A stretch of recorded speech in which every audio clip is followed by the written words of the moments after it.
మానవ విలువలు, అవే నైతిక విలువలు అంటాం. నైతిక విలువలు లోపించడానికి కారణం తల్లిదండ్రుల సమాజమా అని ఒక చక్కని అంశాన్ని కొద్ది మాటలుగా మనం ఆలోచిద్దాం పిల్లరా. ఇంతకీ మానవ విలువలంటే ఏంటి తెలియాలి కదా. మానవ విలువలంటే ఏంటో తెలియాలి, నైతిక విలువలంటే ఏంటో తెలియాలి. అవి తెలిస్తేనే మనలో కానీ మన పిల్లల్లో కానీ అవి లోపించాయా అనేది మనకి అర్థమవుతుంది. లోపించడం అంటే కనిపించకపోవడం. ఇంతకీ మానవ విలువలు అంటే చిన్నపిల్లలని అయితే ఏమంటామంటే పెద్దవాళ్ళని గౌరవించడం, విధేయత కలిగి ఉండడం, తోటి వారి పట్ల మర్యాదగా నడుచుకోవడం, ఇవేనండి విలువలంటే. తోటి వారి పట్ల మర్యాదగా నడుచుకోవడం, పెద్దలంటే గౌరవం కలిగి ఉండడం, పెద్దలకి లోబడి ఉండడం, వారు చెప్పిన మాటలు వినడం, వీటిని విలువలు అంటాం. ఈరోజు ఈ విలువలు మనకి సమాజంలో కనిపిస్తున్నాయి అంటే కనిపించట్లేదు కదండి. పాఠశాలలో కనిపిస్తున్నాయి అంటే పాఠశాలలో కూడా కనిపించవు. మరలా చెప్తున్నాండి, విలువలంటే ఏంటో కాదు, పెద్దల్ని గౌరవించడం, ఇతరుల పట్ల మర్యాద కలిగి ఉండడం, దయ, జాలి, ప్రేమ, మానవత్వం, ఇవన్నీ కలిగి ఉండడాన్ని విలువలు అంటారు. మానవత విలువలు ఇవి చాలా వరకు లోపించాయి. చూడండి, మనుషులం కదా, భూ జంతువుల కంటే ఎక్కువ జ్ఞానాన్ని దేవుడు మనకి ఇచ్చాడు, అవునా కదా. భూ జంతువుల కంటే ఎక్కువ జ్ఞానాన్ని దేవుడు మనకి ఇచ్చినప్పుడు మనము వాటికంటే జ్ఞానం కలిగి బ్రతకాలి. కానీ నేడు సమాజంలో విలువల్ని మర్చిపోయి బ్రతుకుతున్నాం. విలువలు కనిపించడం లేదు. పాఠశాల మొదలుకొని యూనివర్సిటీల వరకు విలువలు లోపించే అంటే కారణం ఏంటి? తల్లిదండ్రులే కారణం అంటాం. పాఠశాలలో చూడండి, నేడు స్కూల్స్లలో కూడా పిల్లలు టీచర్ అంటే గురువే కదండి, గురువు చెప్పిన మాటలకు కూడా పిల్లలు లోబడే పరిస్థితి నేడు పాఠశాలలో లేదు. ఏదనంటే మరి కొట్టకూడదు, తిట్టకూడదు, కానీ చదువు మాత్రం రావాలి. అదే కదండి, మా పిల్లల్ని ఏమి అనొద్దు, కానీ మా పిల్లలు బాగా చదవాలి. ఏదంటారు కదండి, కొట్టకుండా చదువు ఎట్లా వస్తుందండి? దండించకుండా, గద్దించకుండా నా పిల్లలు మంచి ఉత్తీర్ణత సాధించాలంటే అది సాధ్యమయ్యే పని కాదు. పాఠాలు చెప్పండి, కానీ మా పిల్లల్ని ఒక్క మాట కూడా అనొద్దు అనే పరిస్థితి నేడు పాఠశాలలో ఉంది. కారణం ఏంటంటే తల్లిదండ్రులేనండి. మా పిల్లల్ని ఇంట్లో నేనే కొట్టను, మీరేంటి కొట్టేది స్కూల్లో అని మళ్ళీ స్కూల్కి వచ్చి ప్రశ్నిస్తారు. అంటే స్కూల్లో దండించరు, ఇంట్లో దండించకపోతే వాళ్ళకి ఎలాగండి క్రమశిక్షణ వస్తుంది? వాడేం నేర్చుకుంటాడు? విలువలు. ఈరోజు విలువలతో కూడిన విద్యను నేర్పించండి పాఠశాలలో అంటారండి. విలువలతో కూడిన విద్య నేర్పించాలి. అది ఏంటంటే పెద్దల పట్ల గౌరవం. స్కూల్కి టీచర్ రాగానే ఏం చేస్తారండి? స్కూల్కి టీచర్ రాగానే ఏం చేస్తారు? మాట్లాడాలండి. ఏం చేస్తారు? Good morning madam, good morning sir అంటారు, అవునా? ఈరోజు గుడ్ మార్నింగ్ చెప్పరేంట్రా అని అడుక్కునే పరిస్థితి నేడు పాఠశాలల్లో. టీచర్లు కూర్చుంటే పిల్లలు కూడా కుర్చీలలో కూర్చుంటారు. అంటే ఏం నేర్చుకుంటున్నారు? అంటే పెద్దలంటే భయం లేదు, గౌరవం లేదు. మరి ముఖ్యంగా అసలు వాళ్ళని గౌరవించాలనే సంస్కారం పిల్లల్లో లేదు. అంటే పిల్లలకి ఎవరు నేర్పించాలి?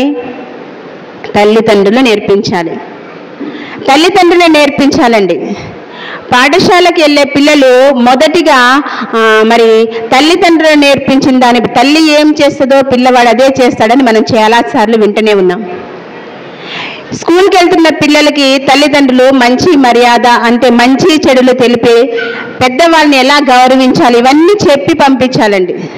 ఎందుకంటే ఒక స్కూల్ టీచర్గా నేను చెప్తున్నాను, పిల్లలు క్రమశిక్షణ లేదు, భయం లేదండి. అసలు చెప్పాను కదండి, మా పిల్ల రోజు గుడ్ మార్నింగ్ చెప్పారేంట్రా, అదే మా పరిస్థితి. 3 నెలల నుంచి మేము గుడ్ మార్నింగ్, పెద్దవాళ్ళు వస్తే గుడ్ మార్నింగ్ చెప్పడం నేర్చుకోండి అని పిల్లలకు చెప్తున్నా.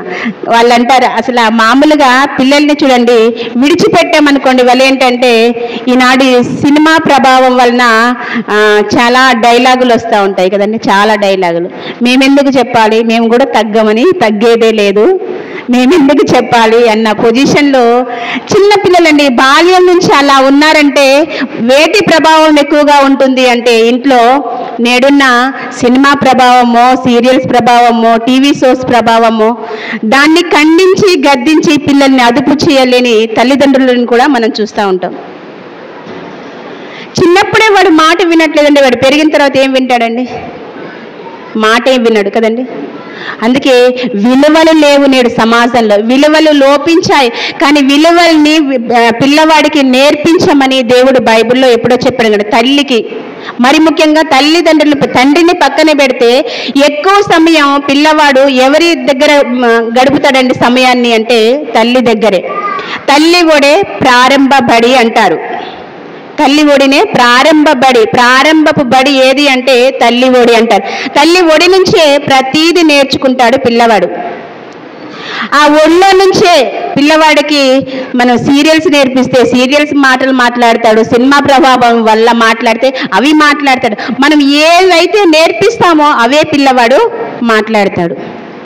దేవుడు స్త్రీకి ఒక చక్కని బాధ్యతను అప్పగించాడండి. ఒక్కసారి మనం అందరం మీ పరిశుద్ధ బైబిల్ని చూసినట్లయితే, లేఖనాలను చూసినట్లయితే, తిమోతికి రాసిన అపోస్తుడైన పౌలు గారు తిమోతికి రాసిన మొదటి పత్రిక 5వ అధ్యాయం 14వ వచనాన్ని మనం చూసినట్లయితే, కాబట్టి యవ్వన స్త్రీలు వివాహము చేసుకొని పిల్లలను కని గృహ పరిపాలన జరిగించుచు నిందించుటకు విరోధికి అవకాశం ఇయ్యకుండవలనని కోరుచున్నాను. ఇక్కడ చాలమ్మా, ఇక్కడ ఏమన్నాడండి? యవ్వన స్త్రీలు వివాహము చేసుకొని పిల్లల్ని కని గృహ పరిపాలన జరిగించాలి. ఈ మాట క్రైస్తవ్యంలోకి వచ్చినప్పటి నుంచి ప్రతి స్త్రీ చదువుతున్న మాటే, అవునా? ప్రతి స్త్రీకి ఇది కంఠస్థ వాక్యంగా కూడా మనం నేర్చుకున్నాం. కానీ దానిలో సారాంశాన్ని, దానిలో భావాన్ని మనం ఎంతమంది గుర్తెరిగి నేడు మన పిల్లల పట్ల దాన్ని చూపిస్తున్నాం, మన కుటుంబాల పట్ల దాన్ని చూపిస్తున్నాం. గృహ పరిపాలన జరిగించాలి. గృహ పరిపాలన, గృహం అంటే ఇల్లు. మరి ఇంటిని పరిపాలించాలి. ఇది గొప్ప బాధ్యత, దేవుడు ఇచ్చిన బాధ్యత. ఇంట్లో ఎవరెవరు ఉంటారండి? ఇంట్లో ఎవరెవరు ఉంటారు? పిల్లలు, అవునా? మన గర్భాన పుట్టిన పిల్లలు ఉంటారు, అదేవిధంగా అత్తమామలు ఉంటారు, తల్లిదండ్రులు ఉంటారు. వీళ్ళందరినీ కూడా పరిపాలించాలి. పరిపాలన అంటే ఇప్పుడు సర్పంచ్గా ఎన్ని సంవత్సరాలు పరిపాలిస్తారండి? 5 సంవత్సరాలు కదండి. ఒక రాజకీయ నాయకులుగా, మంత్రిగా, ఇప్పుడు మనకి సీఎం రేవంత్ రెడ్డి అయితే ఎన్ని సంవత్సరాలు పరిపాలన చేస్తాడు? 5 సంవత్సరాలు. ఏ పదవి కాలమైనా 5 సంవత్సరాలే ఉంటుంది, అదే రాజకీయ పదవులైతే. ఒకవేళ ఉద్యోగం అయితే 60 సంవత్సరాల తర్వాత రిటైర్మెంట్ ఉంటుంది. కానీ తల్లి పాత్ర, తల్లికి రిటైర్మెంట్ ఉంటుందా?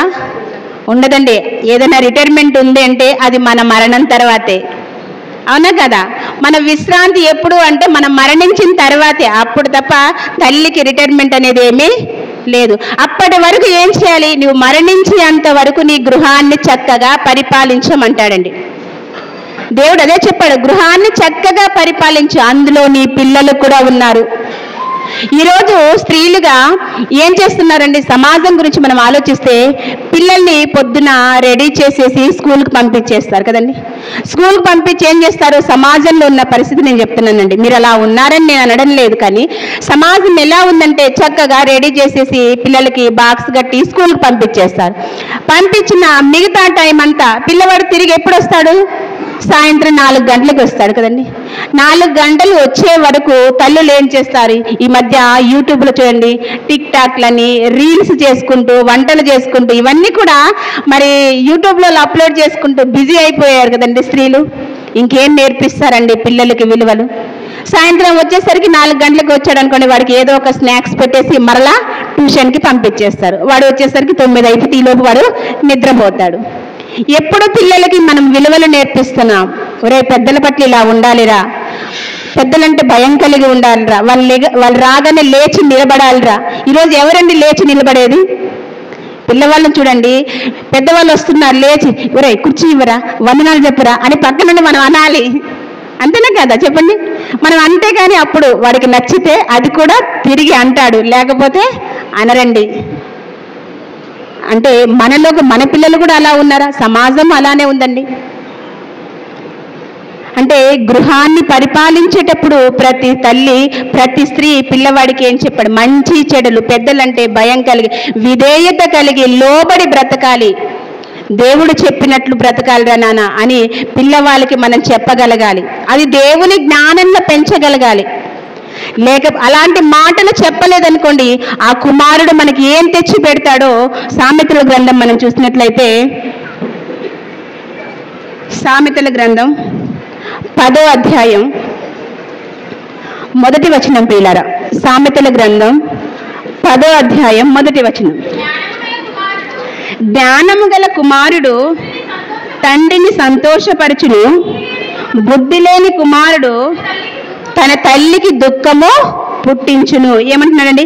జ్ఞానము గల కుమారుడైతే తండ్రిని సంతోషపరుస్తాడు, బుద్ధి లేని కుమారుడైతే తన తల్లికి దుఃఖాన్ని కలిగిస్తాడు. అంటే బుద్ధి లేకుండా పెరిగాడు, వాడు విలువలు లేకుండా పెరిగాడు అనుకోండి, వాడు తల్లికి శోకాన్ని తెచ్చి పెడతాడు, దుఃఖం అంటే బాధను తెచ్చి పెడతాడు. ఆ మధ్య చూడండి, చాలా 4 సంవత్సరాలు 3 సంవత్సరాల క్రితం ఒక 4 అబ్బాయిలు ఒక అమ్మాయిని మరి మానభంగం చేసి చంపేశారు. వాళ్ళు యవనస్తులే కదండి, యూత్ పిల్లలు. హైదరాబాద్లో జరిగిన సంఘటన. ఆ కుమారులు చేసిన తప్పిదానికి శోకం ఎవరికండి? తల్లిదండ్రులకి. అవునా కదా? వాళ్ళు చేశారు, క్షణిక ఆవేశం వల్ల ఆ అమ్మాయిని మానభంగం చేసి చంపేశారు. వారిని కూడా ఏం చేశారు? ఎన్కౌంటర్ చేసి చంపేశారు. ఆ తర్వాత ఆ 4 తల్లులకి ఏం మిగిలిచ్చారు? వాళ్ళు కడుపు కోత అంటారు కదండి, శోకాన్ని మిగిలిచ్చారు, బాధని మిగిలిచ్చారు. చిన్నప్పుడే వాళ్ళకి ఒరే తాగుడు అలవాటు ఉంటా, ఒరే అది మంచి పద్ధతి కాదురా, మీరు ఇలా పెరగాలరా అని వాళ్ళకి ఎవరైనా చెప్పి ఉంటే ఆ అమ్మాయిని అలా చేసి ఉండేవారు కాదు, వారు మరణించేవారు కూడా కాదండి. వారికి చెప్పకపోవడం ఎవరి తప్పు అంటే తల్లిదండ్రుల తప్పు. నేడు పిల్లలు చూడండి, చిన్న తప్పే కదా అని మనం వదిలేస్తామనుకోండి, అదే ఏమైపోతుంది? పెరిగే కొద్దీ వాళ్ళ తప్పులు కూడా పెరిగిపోతాయి. చిన్న తప్పే కదని వదిలేస్తే పెరిగినప్పుడు వాడు ఇంకా పెద్ద తప్పు చేసి మనకేం చేసి పెడతాడంటే శోకాన్ని, గర్భశోకాన్ని తెచ్చి పెడతాడండి. కాబట్టి చిన్నప్పటి నుంచే వాడికి ఏం నేర్పించాలంటే బుద్ధి గల మాటలు చెప్పి జ్ఞానాన్ని నేర్పించాలి. అలా జ్ఞానవంతుడైతే మనకేం తెచ్చి పెడతాడు? సంతోషాన్ని తెచ్చి పెడతాడు. ఒకవేళ వాడు జ్ఞానం నేర్చకుండా బుద్ధిహీనుడిగా ప్రవర్తిస్తే మరి దుఃఖమే మిగులుతుందండి తల్లిదండ్రులకి. అంటే విలువలు లోపించడానికి కారణం ఎవరు అంటే తల్లి తండ్రేనండి. తండ్రిని అది కదండి, తండ్రి ఏమంటాడు? నేను డ్యూటీకి వెళ్ళాను కదమ్మా, 24 గంటలు వాడిని అంటి పెట్టుకొని ఉంటావు కదా, వాడికి ఇది నేర్పించలేదా అని అడుగుతాడు. తండ్రి కూడా, భర్త కూడా భార్యనే తిడతాడండి, పిల్లల్ని ఏం పట్టించుకుంటున్నావని. ఈరోజు కాలేజీకి వెళ్తున్న పిల్లలు ఏం చేస్తారండి? ర్యాగింగ్లు చేస్తారు కదా, ర్యాగింగ్స్. వాళ్ళకి ఎవరు చెప్పారో ర్యాగింగ్ చేయమని? ఆడపిల్లలు కూడా, ఆడపిల్లల్ని ర్యాగింగ్ చేసే పరిస్థితి నేడు సమాజంలో కనిపిస్తుంది. ఆ లేడీస్ హాస్టల్లో అవేమి ఉండవు కదా అని అనుకుంటాం, కానీ లేడీస్ హాస్టల్లో కూడా ర్యాగింగ్లు ఉంటాయండి. వాళ్ళు దానివల్ల వీళ్ళు పొందుకునేది ఏంటి అంటే ఆనందం. ఆమెను ర్యాగింగ్ చేస్తానని ఆనందం పొందుకుంటారు తప్ప అందులో నీకు ఒరిగేదేంటి? అవతల వాడు బాధపడుతున్నప్పుడు నీవు సంతోషిస్తే దాన్ని దేవుడు మెచ్చుకుంటాడా చెప్పండి? ఎదుటి వాడిని బాధ పెట్టి మనం సంతోషాన్ని పొందితే దాన్ని అసలు దేవుడు మెచ్చుకోడండి. ఇంకొక మాట చదువుదాం ప్రియులరా. సామెతల గ్రంథం, అదే సామెతల గ్రంథం 1వ అధ్యాయం 8వ వచనం. నా కుమారుడా, నీ తండ్రి ఉపదేశమును ఆలకించుము, నీ తల్లి చెప్పు బోధను త్రోసివేయకుము. తండ్రి చెప్పే ఉపదేశాన్ని, ప్రతి పిల్లవాడు తండ్రి చెప్పే ఉపదేశాన్ని ఏం చేయాలట? ఆలకించాలి. తల్లి చెప్పే బోధను త్రోసివేయకూడదు. తల్లి ఏదైనా చెప్పిందనుకోండి, పిల్లలు దాన్ని పాటించే వారిగా ఉండాలి. పిల్లల్ని చూసినప్పుడు చాలా బాధ అవుతుందండి. ఎందుకంటే నేను ఎనీ టైం పిల్లలతోనే ఉంటాను, మా స్కూల్లో పిల్లలు కూడా ఉంటారు. అసలు మాట వినరండి, మాట అసలు వినరు. స్కూల్లో టీచర్ల మాటే వినట్లేదు వీడు అంటే ఇంట్లో తల్లిదండ్రుల మాట వింటాడండి? వినరండి. కానీ పిల్లలు తల్లిదండ్రుల మాట వినాలి. అలా విన్నప్పుడే చక్కగా తల్లిదండ్రులకి మంచి పేరును తెచ్చిపెట్టే కుమారుడుగా పెరుగుతాడు. ఇకపోతే సమాజంలో చూడండి, జ్ఞానం లోపించడం వలన, విలువలు లోపించడం వలన ఒక తల్లికి 2 కుమారులు ఉంటే ఆ కుమారులో తల్లిని వృద్ధాప్యంలోకి వచ్చినాక, తల్లిదండ్రులు వృద్ధులైనాక చూడండి, ఈరోజు వృద్ధాశ్రమాలు ఎందుకు వెలిసాయంటే ఇగో ఈ విలువలు లేకపోవడమే, బంధాలకి బంధుత్వాలకి విలువ లేకపోవడమే ఈ ఓల్డేజ్ హోములు వెలిసాయండి. ఎందుకు అంటే ఇక ఈమెని మేమేం చూడాలని చెప్పేసి ముసలి వాళ్ళైన తల్లిదండ్రులు ఏం చేస్తున్నారండి, వృద్ధాశ్రమాల్లో పెట్టేస్తున్నారు. ఇంకా కొంతమంది కొడుకులైతే ఏం చేస్తున్నారంటే నెలకొక్కరు చొప్పున వంతుల వారిగా తల్లిదండ్రుల్ని పంచుకుంటున్నారు. మాకు తెలిసిన ఒక సార్ ఉన్నారండి, వాళ్ళకి వాళ్ళమ్మకి 2 కొడుకులు. వాళ్ళు నెల చొప్పున ఒక నెల ఇక్కడ ఉంటే ఒక నెల వాళ్ళ అన్నయ్య దగ్గర ఉండాలి. ఒక్కరోజు అటు ఇటు అయినా ఇతనన్నా తీసుకెళ్ళి అక్కడ దించేసేస్తారు. అంటే ఒక్కరోజు కూడా భరించలేరా? 9 నెలలు 9 మాసాలు మోసి కని నిన్ను 25 సంవత్సరాలు పెంచి నీకు ఉద్యోగాన్ని ఇచ్చి నువ్వు వేరుగా కుటుంబాన్ని కట్టుకున్నావు. దానికి కారణం ఎవరండి? తల్లిదండ్రులే కదండి. తల్లిదండ్రులు లేకుండా మనం ఉన్నామా? లేమండి. కానీ ఈరోజు అవన్నీ మర్చిపోయారు. మరి దేనివల్ల వీళ్ళు అడ్డొస్తున్నారనో, మరి బంధాలకి బంధుత్వాలకి కన్న ప్రేమకు కూడా విలువ లేకుండా తల్లిదండ్రుల్ని పంచుకునే పరిస్థితి అండి. ఇప్పుడు చూడండి, వృద్ధాప్యంలో భార్యాభర్తలు ఒకరికొకరు ఎలా ఉంటారండి, ఆసరగా ఉంటారు. అటువంటి వారినే తండ్రి ఒక చోట తల్లి ఒక చోట అంటే ఉంటే ఆ తల్లిదండ్రులు ఎంత బాధను అనుభవిస్తారో ఆలోచించండి. ఉంటుందా? ఉండదండి. భార్యాభర్తలుగా వాళ్ళు 30 సంవత్సరాలు 25 సంవత్సరాలు కాపురం చేసి కలిసి ఉన్న భార్యాభర్తల్ని వృద్ధాప్యంలోకి వచ్చిన తర్వాత ఒక తండ్రి ఒక కొడుకుగా ఒక కూతురుగా వాళ్ళని 2 భాగాలు చేసినప్పుడు ఆ తల్లిదండ్రులు ఎంత బాధలు అనుభవిస్తారు చెప్పండి. కారణం వీళ్ళకి విలువలు తెలియకపోవడమేనండి. అందుకే అండి క్రైస్తవులుగా దేవుని బైబిల్లోకి వస్తే బైబిల్లో అనేకమైన మాటలు ఉన్నాయి. ఇలాంటి వారికి కూడా కదండి, మానవతా విలువలు తెలియని వారికి కూడా బైబిల్ ఎన్నో విలువలు నేర్పిస్తుందండి. అందులో స్త్రీలుగా మనం మన పిల్లలకి, మన గర్భాన పుట్టిన పిల్లలకి చిన్ననాటి నుంచే వాళ్ళకి విలువలు నేర్పించాలండి. విలువలు నేర్పించగలిగితేనే రేపటి దినాన మనము వృద్ధాశ్రమాల్లోకి వెళ్లకుండా ఉంటాం. నేనైనా మీరైనా అంతే కదండి.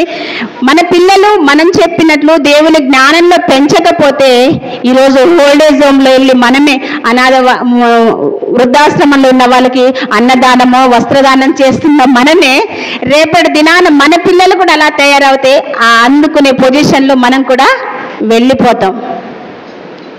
కాబట్టి ఆలోచించండి, దేవుడు చెప్పిన మాట తూచ తప్పకుండా పాటించి అవి మన పిల్లలకు మనం నేర్పించాలి. ఈ స్త్రీల కూడికలో మనం నేర్చుకోవాల్సింది ఏంటంటే మనము భయభక్తులు కలిగి ఉండాలి. అట్ ద సేమ్ టైం మన పిల్లల్ని కూడా భయభక్తులు గల వారిగా పెంచాలి. అలా పెంచిన ఒక తల్లిని చూద్దామండి. అలా పెంచిన ఒక తల్లిని చూసుకొని మనం ముందుకు కొనసాగుదాం. మనందరికీ తెలిసిన సందర్భమే తిమోతి గారికి రాసిన రెండవ పత్రిక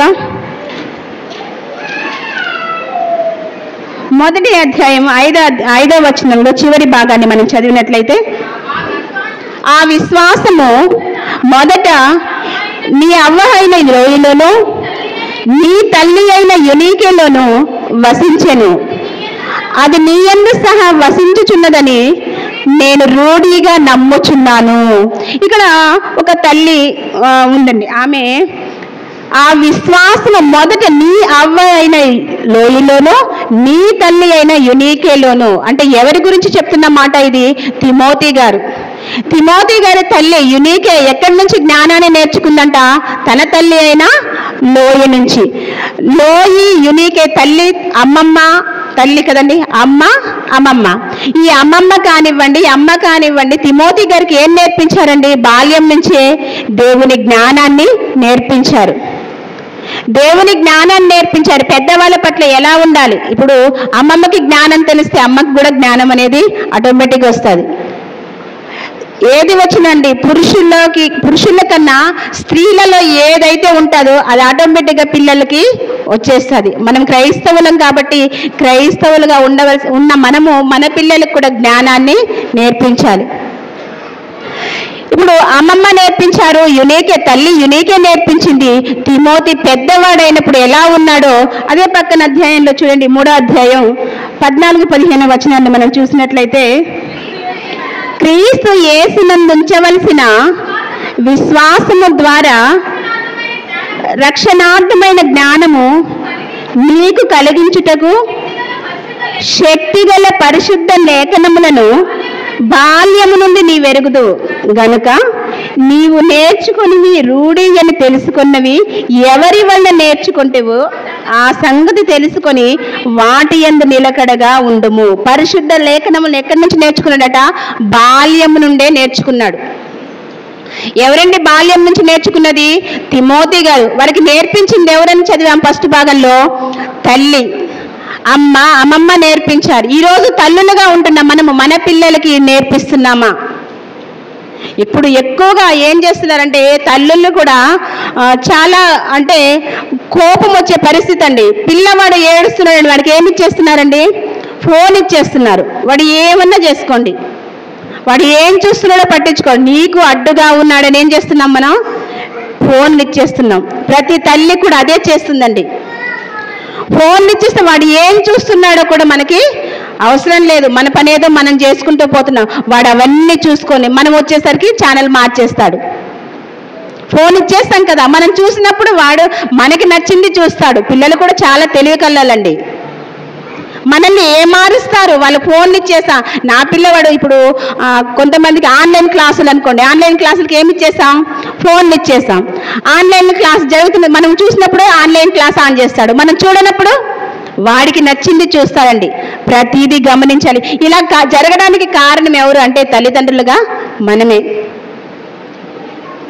అప్పుడు లాక్డౌన్లో ఇవన్నీ లాక్డౌన్లో జరిగాయండి. లాక్డౌన్లో చూడండి, అందరూ ఆన్లైన్ క్లాసులు అంటే టీవీ ముందు కూర్చోవడం, లేదంటే ఫోన్ల ముందు కూర్చోవడం. ఫోన్లు ఇచ్చి చాలా వరకు అలా పాడైపోవడానికి కారణం మనమే. చిన్నపిల్లలకి ఎందుకండి ఫోను? ఒకప్పుడు ఉన్నాయా ఫోన్లు? ఒకప్పుడే బాగున్నాయండి, ఒకప్పుడు పరిస్థితులే బాగున్నాయి. అప్పటి కాలంలో ఉన్నాం కాబట్టి మనం కొద్ది గొప్ప జ్ఞానం కలిగి ఉన్నాం. ఇప్పుడున్న పిల్లలకి భక్తి నేర్పించాలంటే చాలా కష్టంగా ఉందండి, చాలా కష్టమైన పరిస్థితి. పిల్లల సెమినార్ని కండక్ట్ చేసినప్పుడు వాళ్ళని కూర్చోబెట్టాలంటే తల ప్రాణం తోక్కొస్తుంది అన్నట్టు. అంటే మనము ఏం నేర్పిస్తాం? తిమోతి తల్లి చూడండి, బాల్యం నుంచి అతనికి జ్ఞానాన్ని నేర్పించింది. అందులోనే స్థిరంగా ఉన్నాడు తిమోతి గారు, చివరి వరకు ఉన్నాడండి. మన పిల్లలకి మనం జ్ఞానం నేర్పిస్తున్నామా? విలువలతో కూడిన జ్ఞానం నేర్పించాలండి. మరలా చెప్తున్నా, నైతిక విలువలు లోపించడానికి కారణం తల్లిదండ్రులే. ఒక తల్లి ఉంది కదండి, మనకి అందరికీ తెలుసు. అతల్య తన బిడ్డని ఎలా పెంచింది? ఒకసారి ఆ మాట చూసుకుంది. ముందు కొనసాగడం పిల్లరా, ముఖ్య వాక్యోపదేశకులు మన మధ్యలోకి వచ్చి ఉన్నారు కాబట్టి దినవృత్తాంతుల గ్రంథము 22వ అధ్యాయం 3వ వచనం ప్రియులారా. చదవమ్మా. అహజ్యా ఏలనారంభించినప్పుడు 42 ఏండ్ల వాడై యెరూషలేములో 1 సంవత్సరము ఏలెను. అతని తల్లి ఒమ్రీ కుమార్తె, ఆమె పేరు అతల్య. దుర్మార్గంగా ప్రవర్తించుటకు అతని తల్లి అతనికి నేర్పుచూ వచ్చెను. ఇక్కడ ఏం నేర్పిస్తూ వచ్చిందటండి? దుర్మార్గంగా ప్రవర్తించడం. నువ్వు మంచిగా ప్రవర్తించని చెప్పలేదండి, దుర్మార్గంగా ఎలా ప్రవర్తించాలో, ఎదుటి వాడి పట్ల మనం ఎలాగ దుర్మార్గంగా ప్రవర్తించాలో అహజ్యాకి నేర్పుతూ వస్తుందట. ఎవరండి నేర్పించింది? సవతి తల్లి కాదండి, కన్నా తల్లి. ఈరోజు సవతి తల్లి ఉంటారు కదండి, పిల్లల్ని పట్టించుకోరు. వాళ్ళైతే అలా నేర్పించారంటే సరే, ఆమె సౌతి తల్లి కాబట్టి నేర్పించింది అనుకుంటా. కానీ ఇక్కడ కన్న తల్లి తన గర్భాన పుట్టిన పిల్లలు దుర్మార్గంగా ప్రవర్తించారు. ఏ తల్లైనా అలా కోరుకుంటుందండి? నా కొడుకు పెద్ద దుర్మార్గుడు కావాలని కోరుకుంటుందా? గొప్ప ప్రయోజకుడు కావాలని కోరుకుంటుంది ఏ తల్లైనా. లోక విద్యలు కూడా అందుకే కదండి మనం నేర్పించేది. లోక విద్యలు ఎందుకు నేర్పిస్తున్నామంటే నా బిడ్డ బాగా చదివి ఒక డాక్టరు, ఒక ఇంజనీరు, గొప్ప స్థాయిలో ఉండాలి, నాకులాగా కూలి పని చేసుకోవద్దు అని మనం పిల్లల్ని చదివించుకుంటున్నాం. అంటే గొప్ప పొజిషన్లోకి రావాలని చదివించుకుంటున్నాం మనము. కానీ ఇక్కడ అతల్య ఏం చేసిందంట, దుర్మార్గంగా ఎలా ప్రవర్తించాలి, ఎదుటి వాడిని ఎలా నాశనం చేయాలి, ఇవన్నీ కూడా అతనికి నేర్పిస్తూ వచ్చిందంట. ఎప్పటి నుంచి? బాల్యం నుంచే నేర్పిస్తూ వచ్చింది. ఈ అతల్య ఎవరు తెలుసు కదండి మనందరికీ? యెజ్బేల్ యొక్క కుమార్తె. యెజ్బేల్ తెలుసా? యెజ్బేల్ తెలియని వాళ్ళు ఎవరు ఉన్నారండి క్రైస్తవ్యంలో? అందుకే ఆ పేరు కూడా ఎవరు పెట్టుకోరు. ఆలోచించండి, దుర్మార్గంగా పెంచిన తల్లులు చివరికి ఏమైపోతే వాళ్ళు మరణానికి వెళ్ళిపోయారండి. అంటే తిమోతి తల్లి ఎలాగైతే జ్ఞానం చొప్పున పెంచిందో మన పిల్లల్ని కూడా మనం అలాగా జ్ఞానం చొప్పున పెంచుకోవాలి. అందుకే కదండి వాక్యం చదువుతాం, చిన్ననాటి నుంచే జ్ఞానాన్ని వారికి నేర్పించాలి. పడుకున్నప్పుడు, త్రోవలో నడిచినప్పుడు, చెప్పండి వాక్యం, పడుకున్నప్పుడు, త్రోవలో నడిచినప్పుడు, లేచినప్పుడు, నిద్రపోయేటప్పుడు, ఎనీ టైం పిల్లవాడికి ఏం చెప్పాలి? దేవుని వాక్యాన్ని నేర్పించాలి. దేవుని వాక్యంతో పాటు మంచి చెడ్డలను వాడు విచక్షణ జ్ఞానం కలిగి, వివేచన కలిగి ఆలోచించేవాడిగా వాడు ఎదగాలి. అంటే మనం చిన్ననాటి నుంచే వాడికి జ్ఞానాన్ని నేర్పించాలి. ఈ రోజు నుంచి ఒక తీర్మానం చేసుకోండి, పిల్లవాడు ఏడ్చాడని ఫోన్లు ఇవ్వకండి. నేను చాలా మందిని చూస్తున్నా సంఘాల్లో, మన సంఘాల్లో కూడా ఉన్నారు. మందిరానికి వచ్చిన తర్వాత కూడా వాడు వాక్యానికి నాకెక్కడ ఆటంకం కలిగిస్తాడో అని వాడికి ఫోన్ ఇచ్చేసి మనం వాక్యం వింటూ ఉంటాం. సెమినార్స్లలో వీటిలో మనం చూస్తే పక్కన పిల్లవాడు ఫోన్ చూస్తూనే ఉంటాడండి, తల్లి మాత్రం అటు వాక్యం వింటూ రాసుకుంటారు. ఏం వింటావు అప్పుడు? అంతే, అది ఏకాగ్రతగా, అంత ఆసక్తిగా నువ్వు ఏం విని రాసుకోగలవు? నీ పిల్లవాడు చేసే పని ఏంటని గద్దించలేవా? మనమేనండి అలా ఉన్నాం. క్రైస్తవులుగా మనం కూడా అలానే ఉన్నాం. వేరే వాళ్ళని పక్కన పెడితే క్రైస్తవ్యంలో మనలో కూడా విలువలు లేవు. సాటి మనిషిని కూడా ప్రేమించలేకపోతున్నాం ఈనాడు. అంటే మనకు ఏం లోపించిందంటే జ్ఞానం కూడా మనలో లోపించిందండి. ఎదుటి వాడిని కూడా ప్రేమించలేమండి. పైకి ఏదో నటనకి ఆ పైకి వందనాలు చెప్పుకుంటాం, పైకి ప్రేమ నటిస్తాం తప్ప లోపల మనలో కూడా స్వార్థపూరితమైన ప్రేమ, స్వార్థపూరితమైన ప్రేమ అండి.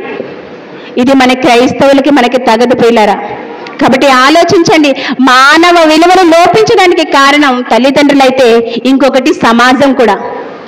సమాజం కూడా కారణమే కదండి. సమాజం ఎలా కారణం అంటారా? నేడు సినిమాలు ఉన్నాయి కదండి, సినిమా ప్రభావము చాలా వరకు పిల్లల్ని మరి దాని వైపుకి ఆకర్షితులు చేస్తుందండి. చిన్న పిల్లవాడు కూడా తగ్గేదే లేదు అంటున్నాడంటే వాడికి ఏం ప్రభావం? వాడిది సినిమా ప్రభావం కాదంటారా? సినిమా ప్రభావం, సీరియల్స్ ప్రభావం. ఎదుటి పెద్దవాళ్ళ పట్ల కూడా ఏదో అంటారు కదండి, పంచ్ డైలాగులు వేస్తున్నాడంటే కారణం ఏంటి? జబర్దస్త్ షోలు ఉన్నాయి కదండి, షోలు చూసుకుంటూ పిల్లలు కూడా వాటికి ఎడిక్ట్ అయిపోయి ఈరోజు పెద్ద లేదు చిన్న లేదు అందరి మీద కామెంట్స్ చేసుకుంటూ ఉంటున్నారంటే ఈ సమాజ ప్రభావం కూడా పిల్లల మీద ఉందండి. నేడు నేరాలు, ఘోరాలు, ఈ అఘాయిత్యాలు జరుగుతున్నాయంటే కారణం సమాజం అయితే చిన్నప్పటి నుంచి తల్లి నేర్పించకపోవడం కూడా ఒక కారణం.